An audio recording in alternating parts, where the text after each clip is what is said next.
नमस्ते नमस्ते प्रभु कर्म जेता, नमो देव अरहंत सन्मार्ग नेता। नमस्ते नमस्ते प्रभो शुद्ध रूप, नमो सिद्धिदाता सदा सिद्ध भूप। नमस्ते नमस्ते गुरो संघ शास्ता, नमो देव आचार्य वात्सल्य दाता। नमस्ते नमस्ते उपाध्याय नामी, नमो धर्मदानी, नमो ज्ञान स्वामी। नमस्ते नमस्ते सुधी साधु सारे, करे साधना जो भव से तिरावे। नमस्कार पांचों पदों का सदा ही, हरे पाप आनंद मांगल्यकारी। नमस्ते नमस्ते गुरु गुरणी माता, दिखाते हैं सतपथ देते हैं साता। गुरु गुरणी शरणा सदा उपकारी, सदा हितकारी हे आनंदकारी, सदा हितकारी हे आनंदकारी।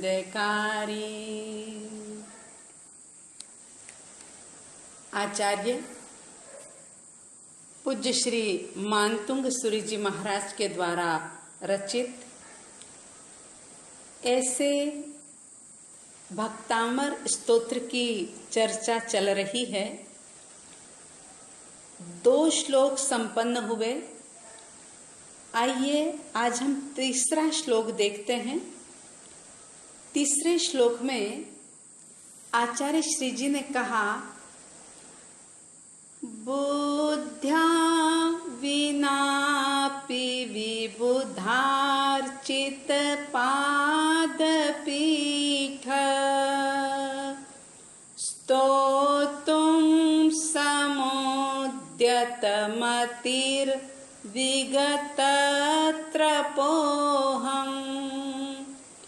बालं विहाय जलसंस्थितमिन्दुबिम्बं,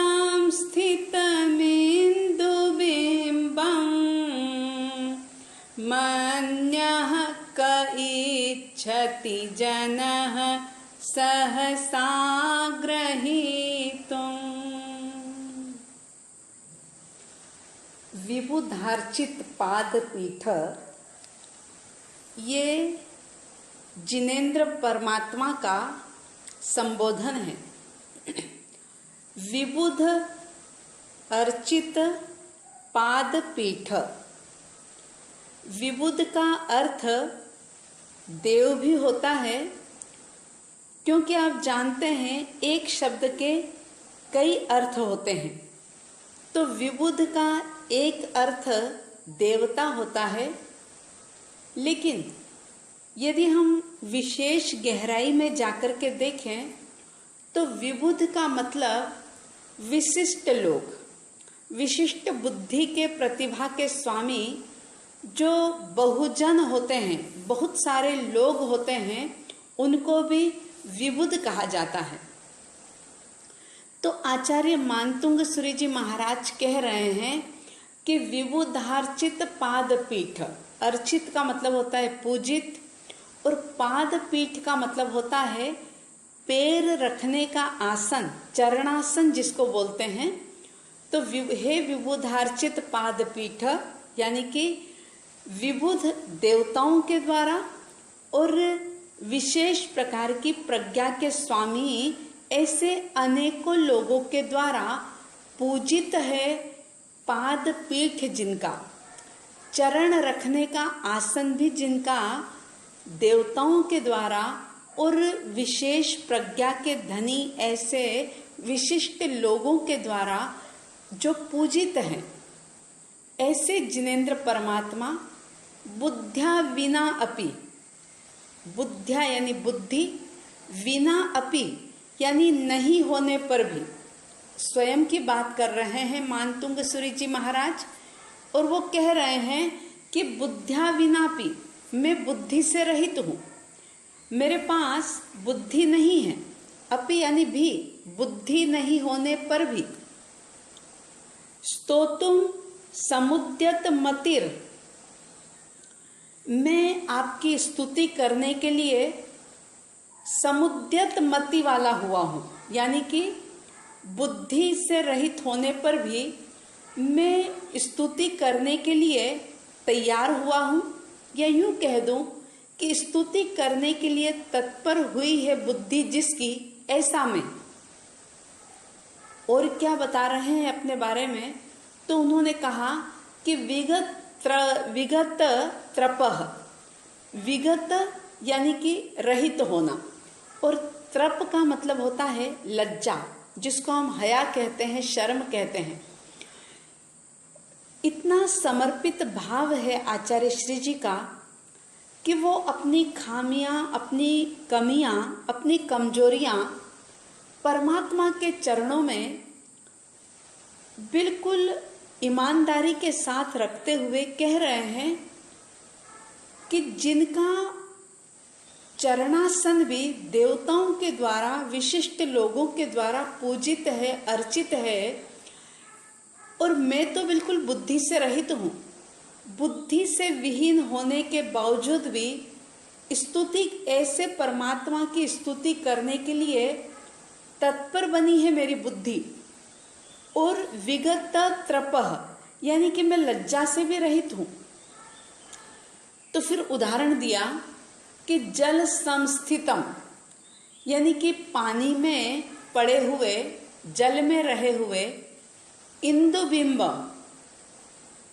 जल संस्थितम इंदुबिंब, संधि विच्छेद इस तरह से होगा, जल संस्थितम इंदुबिंबम,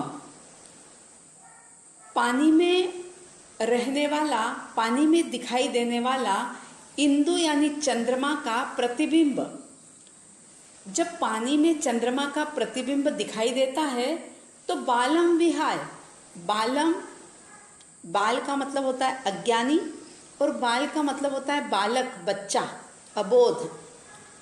तो जो बालक है, बच्चा है या अज्ञानी है, उसको छोड़ दें, विहाय यानी छोड़ दो, तो उनके अलावा जल संस्थित बिंदु बिंबम, पानी में दिखाई देने वाले चंद्रमा के प्रतिबिंब को अन्यः क इच्छति जनः सहसा ग्रहीतुम्, अन्यः क्योंकि मन्यः का म जो है वो बिंबम के साथ लेंगे, और अन्यः क इच्छति क्वेश्चन मार्क आया है। आचार्य श्री जी कह रहे हैं कि बालम विहाय जल संस्थित बिंदु बिंबम, बच्चे को छोड़ करके या अज्ञानी को छोड़ करके पानी में दिखाई देने वाले चंद्रमा के प्रतिबिंब को अन्य का इच्छति जनः सहसा ग्रहीतुम्, सहसा यानी अचानक, ग्रहीतुम् यानी पकड़ने के लिए, अन्य का इच्छति जनः कौन दूसरे लोग, अन्य का जनः यानी कि दूसरे कौन मनुष्य हैं, कौन ऐसे लोग हैं जो उसको सहसा अचानक उस प्रतिबिंब को पकड़ने की इच्छति यानी इच्छा करते हैं। बच्चों को छोड़ दें, अज्ञानियों को छोड़ दें, तो फिर जल में दिखाई देने वाले चंद्रमा के प्रतिबिंब को पकड़ने का कौन प्रयास करता है, यानी कोई नहीं करता।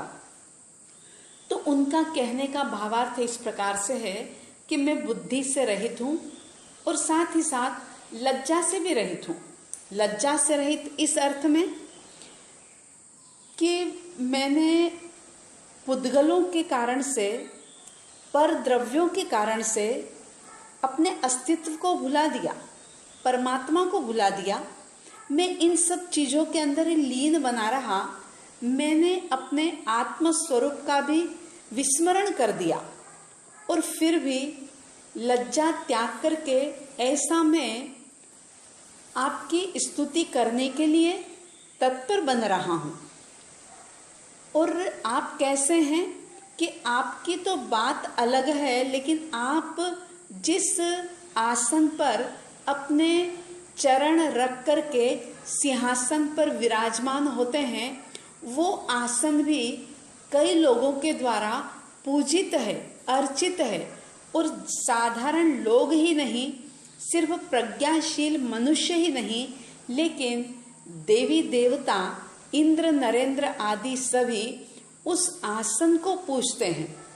वो अर्चित है, पूजित है। और चरणासन की पूजा इसलिए की जाती है क्योंकि नमन जो है, वंदन जो है, वो चरणों में ही किया जाता है। क्यों किया जाता है चरणों में वंदन? क्योंकि चरणों से ही शुभ वाइब्रेशन जो है वो तरंगित होती ही रहती है।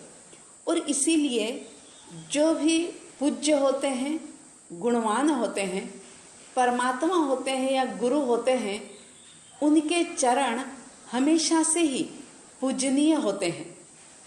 चरण आसन के ऊपर रखे जाते हैं, इसलिए परमात्मा का जो चरणासन होता है, जिसको पाद पीठ कहा जाता है, वो भी पूजित होता है, अर्चित होता है। तो आचार्य श्री जी ने अपने आप को बुद्धि से रहित बताया और ये कहा कि मैं बुद्धि बिना का भी हूँ और साथ ही साथ मुझ में लज्जा भी नहीं है।